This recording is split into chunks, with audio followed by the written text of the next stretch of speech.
That's right. There are a number of factors forcing people out of the city of Los Angeles, out of the state of California altogether. Of course, the biggest one is the high cost of living. People desperately searching for affordable housing. The City of Angels, known for its sunny weather, endless beaches, and yes, high cost of living. It really is. It's expensive to live here. According to the U.S. Census Bureau, the cost of housing is driving people out of the L.A. metro area. During the first year of the pandemic, L.A. lost nearly 176,000 residents, the second biggest drop among U.S. metro areas.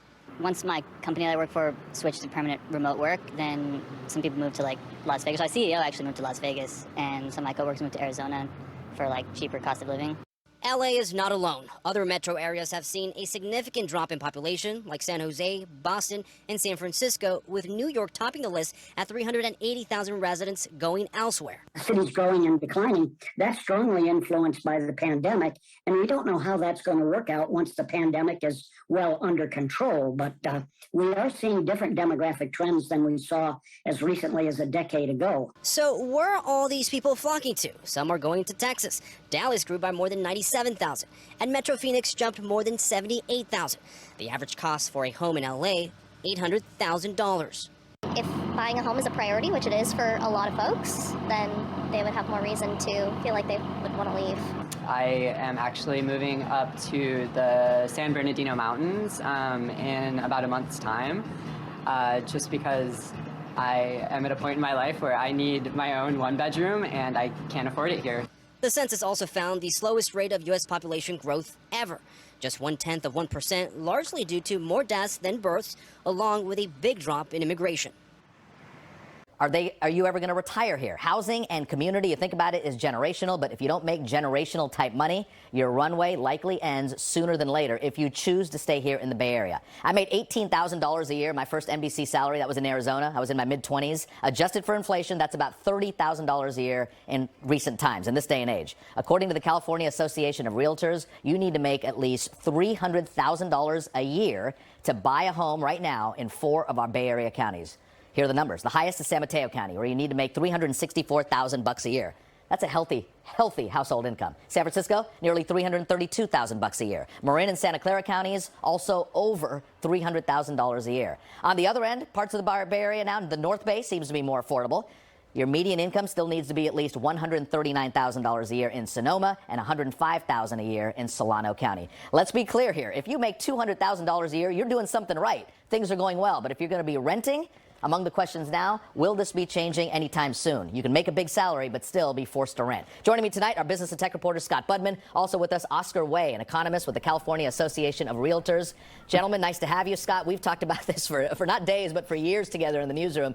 You've got 2 college-age kids. Where are they going to live in their mid and late 20s? Yeah, very big question, Raj. We don't know if they're going to go away to college or stay local, but one thing we know in a few years, the big question is how in the world are they going to afford to come back or stay in the Bay Area? It's that generational thing you talk about, because it's rare for anybody to make $300,000 a year, not to mention straight out of college. And it's a big question that a lot of young people are looking at and not really happy when they look forward to their choices. It's young people and also their parents, like us, Scott, me and you. Oscar Way, let's bring you in here. What's the real estate impact here for just normal people, even high earners, talking about $200,000 a year, that still doesn't cut it here in the Bay Area? You're absolutely right. Thanks for having me, first of all. It's really tough, to live in the Bay Area. As you mentioned, the household income, we're looking at $300,000 to hit the median price home. Now, of course, there are some homes that may be below, the requirement of $300,000. But, the real estate industry and the housing market is actually getting tighter and tighter in terms of supply. And that's why it's getting tougher and tougher to buy a home in California and, of course, in the Bay Area. Oscar? Now, we have, yes. Oh, no, go ahead. I'm sorry to cut you off. Now, typically, the Bay Area, as we know, the household income is typically a little bit higher compared to other parts of California. You have shown some counties in the Bay Area, it's a little bit higher compared to, let's say, Solano and Sonoma.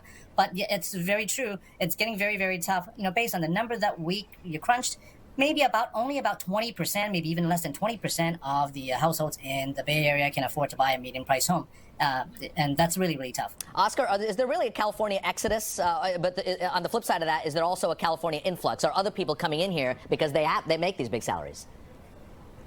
Well, in the last 12 months, 18 months or so, because of the pandemic, you have heard about, out-migration. You have heard about people leaving California or leaving Bay Area.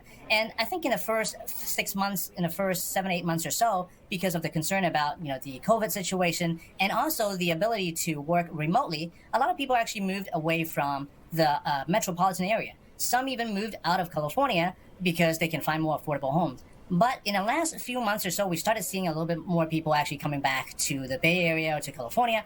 Part of the reason is, okay, they had the experience of, trying out in other states like Utah, Texas, but they also really like, California. So you are seeing some people actually moving back. At the same time, of course, I think there will still be some people who will be moving out because, let's face it, technology allows us to actually work remotely. So if the home prices continue to go up, yeah, there will be more people moving out, but it's probably not going to be as much as what we saw in the early part of the pandemic. Scott Bubman, back to you. Is the Bay Area only for tech salaries now? Everyone else really just kind of gets pushed out to the wayward suburbs or simply leaves the region? Yeah, it's really tough, Raj. Part of the problem, and Oscar said it, it's there isn't that much inventory out there, so prices go higher, and the salaries have kept up with those prices in the tech industry. One thing that makes me think these housing prices aren't going to go anywhere for a while is, in our economy, investor risk is back. We're seeing a lot of tech IPOs over the last couple of months. That means we're only a few more months away from young people, largely, getting a chance to turn in those stock options for cash and being able to put down, and think about it, a $200,000, $250,000 down payment. That's the down payment to get into this market these days. And yeah, it takes tech money and it takes stock options, and that is still flowing here into the Bay Area. The final question, is it okay to say, just to come to the realization that, yes, the demographics are changing and normal salaries, quote unquote, are just being priced out? Well, I would say, it's getting very, very tough. And keep in mind, though, we have a generation that is the millennial generation that will be coming in and becoming home buyers or becoming, the homeowners. And it's getting really tough for them. And you actually really need a high salary to live in the Bay Area. Now, of course, like I said, technology allows people to move to other counties that might be affordable. So it is possible that we might see, more people moving out to some of the peripheral areas, peripheral counties. But yes, if you live in San Mateo, Santa Clara, and San Francisco, you do need a high salary right now. And also keep in mind, we have a very, very low interest rate right now. Next year, interest rate probably will go up a little bit higher. And then the year after that, too. It's the price we pay of our success here in the Bay Area. Scott Bubman, Oscar Way, appreciate your time tonight.